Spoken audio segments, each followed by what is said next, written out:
Most people think divorce ends with a signature. But the truth is, that's just where the second half of the story begins. Because what's written in that final agreement? That's what decides the quality of your life for years to come. And yet, in the emotional chaos of it all, when you're exhausted, overwhelmed, and just want it to be over, there are 7 critical clauses most people forget to ask for. Clauses that could give you actual control over your time, your finances, your peace, and your freedom.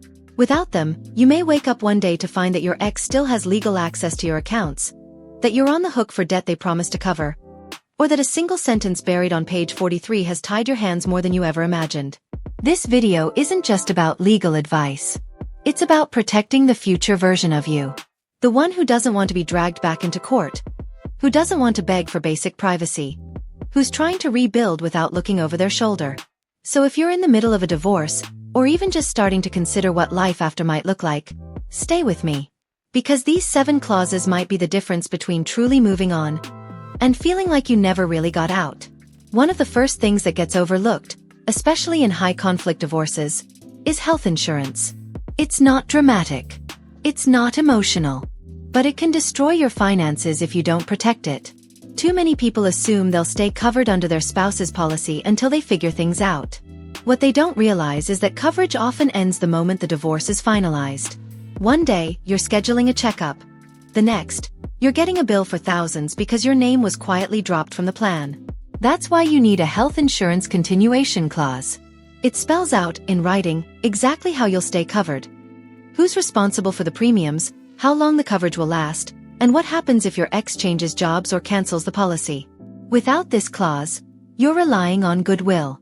And in a high-conflict divorce, goodwill usually disappears the second the ink dries. There's also COBRA, which lets you continue coverage temporarily. But it's expensive. And if you don't have this clause backing you, you might not get any help covering those costs. Imagine getting sick during a transition, only to find out you're both uninsured and unprotected. It happens all the time. So ask yourself this. If you suddenly had to pay for private insurance out of pocket, could you? If not, this clause isn't optional. It's essential. Because health isn't something you want to negotiate after the fact. And when your body's on the line, you need protection that's already locked in. The next clause most people overlook is the debt responsibility clause. And this one? It can haunt you for years, especially if your ex is reckless with money or hides liabilities during the process. Divorce doesn't automatically erase shared debt. If your name is on that credit card, that loan, or that mortgage, creditors don't care what your divorce agreement says. They're coming after whoever's legally tied to it. That's why you need it spelled out clearly. Who is responsible for which debts, how and when those debts will be paid, and what safeguards are in place to protect you if your ex decides to skip a payment. Because here's the hard truth. If they stop paying, your credit gets hit too. You could wake up to a ruined score, missed opportunities, and financial stress you didn't cause but still have to clean up. And don't assume that just because they're supposed to pay, they will. Judges can't stop a missed payment. They can only enforce consequences after damage is already done. Which means you need more than a line that says, each party is responsible for their own debt. You need specifics. Will accounts be refinanced to remove your name? What's the timeline? What happens if they default? Is there a penalty clause built in? If you're not asking those questions now, you may find yourself years later still getting collection notices for a card you haven't touched since the marriage ended. So protect yourself. Because walking away from the relationship doesn't mean you've walked away from the responsibility. Unless your paperwork makes that crystal clear. This clause is something that sounds small but can completely derail your future. The relocation and travel clause. Most people think, I'll just move if I want to, or I'll take the kids on vacation like always. But once a custody agreement is in place, especially in high-conflict cases, you might be shocked to find out how restricted your freedom actually is. Judges take parental relocation seriously, and without this clause, even moving across the state, or spending 2 weeks abroad, can become a legal nightmare. Imagine being offered your dream job in another city, only to be told you can't accept it because it would interfere with your ex's visitation schedule. Or worse, imagine booking a family trip, and your ex suddenly refuses to approve the travel at the last minute just to make things difficult. The relocation and travel clause sets the rules in advance. It defines how far you can move without permission, how much notice is required, what counts as acceptable travel, and what happens if there's a disagreement. And for international trips, it can include language about passports, written consent, and emergency contact procedures. You don't want to negotiate these things from a place of panic, when bags are packed, flights are booked, and your ex decides to pull a power play. This clause gives you the clarity and control you need to make plans without walking on eggshells. Because your life isn't on hold anymore. And if freedom of movement matters to you, whether it's for a better job, a fresh start, or just peace of mind, this clause isn't just helpful. It's your ticket to real independence. There's one clause that seems too technical to worry about, but when it's missing, it can wreck every other agreement you've made. It's the dispute resolution clause. And in a high-conflict divorce, this isn't just paperwork. It's your protection against endless courtroom battles. Here's what most people don't realize. Just because the divorce is finalized doesn't mean the fighting is over. New problems will come up. Someone won't follow the schedule. Payments will be late. Parenting disagreements will flare up. And without a clear process for how to resolve those issues, you're stuck right back where you started. Calling lawyers, spending thousands, and dragging each other into court over things that could have been settled in a single phone call. This clause creates a plan. It says, if a conflict happens, here's what we do first. Maybe it's mediation. Maybe it's using a parenting coordinator. Maybe it's a 30-day cooling-off period before anything escalates. But without this agreement in place, everything becomes a crisis. And in high-conflict cases, that chaos isn't just exhausting, it's intentional. Some people thrive on dragging things out, forcing you to spend money, time, and emotional energy just to enforce what's already supposed to be done. Think of it like a fire escape. You hope you never need it, but when the flames start rising, you'll be glad it's there. A strong dispute resolution clause can save you from years of unnecessary legal drama. And most importantly, it gives you peace of mind. Because knowing how a fight will be handled before it starts is one of the smartest ways to protect your future. There's a moment after divorce where you think, finally, it's over. But then the bills start coming in. And the surprise? Many women discover they're still responsible for debts they thought were off the table. That's where the debt allocation and liability clause becomes critical. And skipping it is one of the most costly mistakes you can make.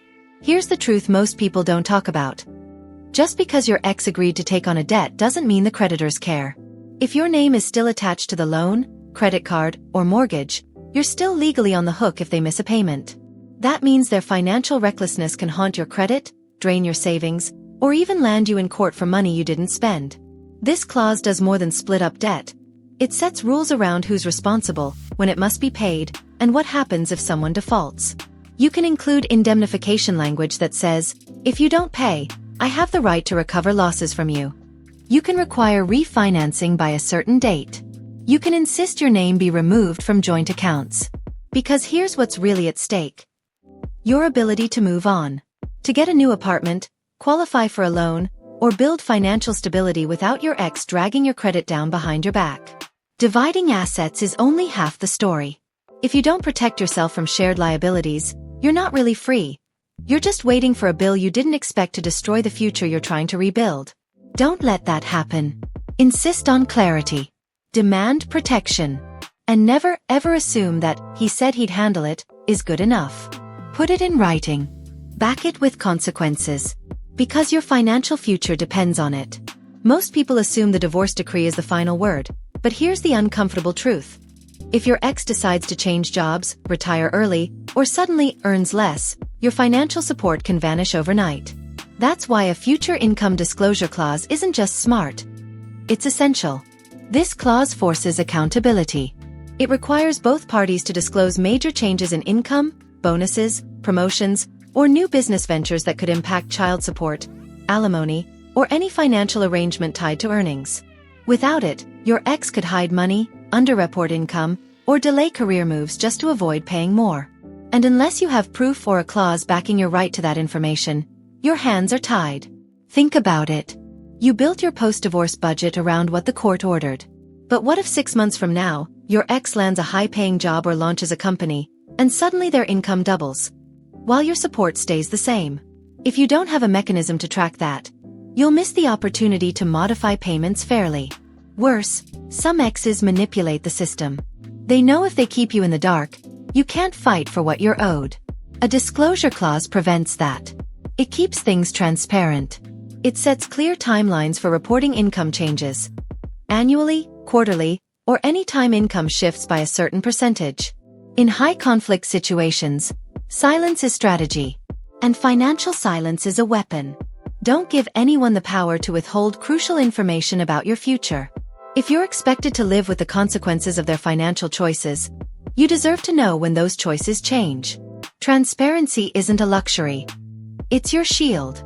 There's one clause most people forget, until it's too late. It's called the dispute resolution clause, and in a high-conflict divorce, skipping it is like leaving your house unlocked in a bad neighborhood. When problems come up, and they will, this clause determines how they get solved. If you don't lock it down, you could find yourself back in court, spending thousands just to argue over who picks up your kid on Christmas or who covers an unexpected medical bill. Here's what this clause does.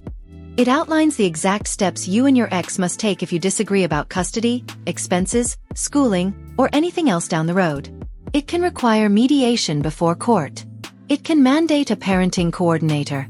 It can set deadlines for responses or even specify who pays legal fees if one party drags things out unnecessarily. In short, it prevents chaos before it starts. Because here's the hard truth. People don't suddenly become easier to deal with after divorce. If your ex was controlling, combative, or passive-aggressive during the marriage, that energy doesn't disappear with the judge's signature. It just moves into a new battlefield. Post-divorce decisions. And unless you've already agreed on how to handle future conflict, you're at their mercy every time something goes wrong. A dispute resolution clause isn't about expecting perfection. It's about preparing for reality. It saves time. It protects your sanity.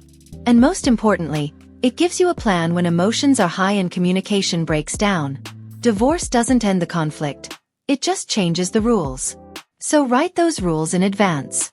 Otherwise, you'll be forced to fight them every time. Looking back, most people assume once the divorce papers are signed, they're finally free. But the truth is, what you don't include in that agreement can quietly shape your entire future. These 7 clauses aren't just legal fine print. They're your protection, your boundaries, your ability to actually live the life you're rebuilding. Without them, you're not truly free. You're still exposed. Vulnerable to someone else's decisions.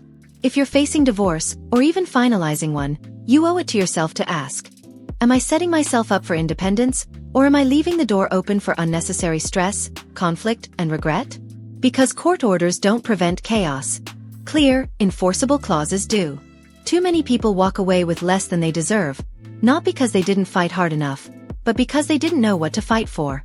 Now you do. And it's not too late to insist on what protects you. Not just now, but 5, 10, even 20 years from now. So take this list seriously. Review your documents. Talk to your lawyer. Add what's missing. Because peace of mind doesn't come from the divorce itself. It comes from knowing you thought ahead, planned wisely, and took full control of your future. Thanks for joining us today. If you found this video helpful, please like, subscribe, and share it with someone who might need it. And in the comments, tell us, what's one thing you wish you had known before your divorce negotiations started? Your story could be exactly what someone else needs to hear.